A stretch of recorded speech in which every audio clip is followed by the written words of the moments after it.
To talk about it now with our next guest. Joining us, Sanders campaign manager, Jeff Weaver. Good morning, Jeff. Morning, Allison. How are you? I'm doing well. So when Senator Sanders predicts that the convention on the Democratic side could be, quote, messy, what does he mean?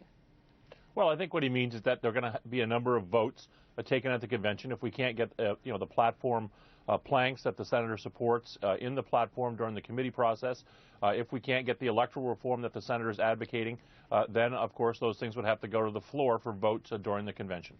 And if that were to happen, the scenario that you lay out, and you say things get messy, do you fear that that could be misinterpreted somehow by Sanders supporters as sort of condoning an aggressive action of any kind?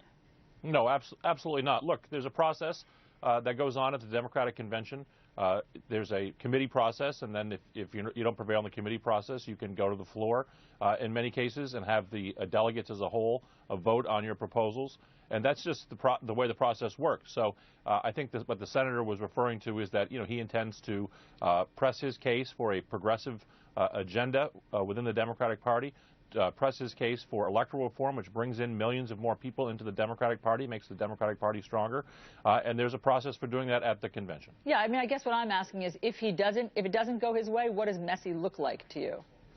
Well, I just think there's votes. I mean, we're just going to have votes on the floor of the convention. That's all. Okay. There'll be debate and there'll be votes, which is not, you don't often see that anymore in modern conventions. But in fact, that's really what conventions are about, is for parties to do the business of the party.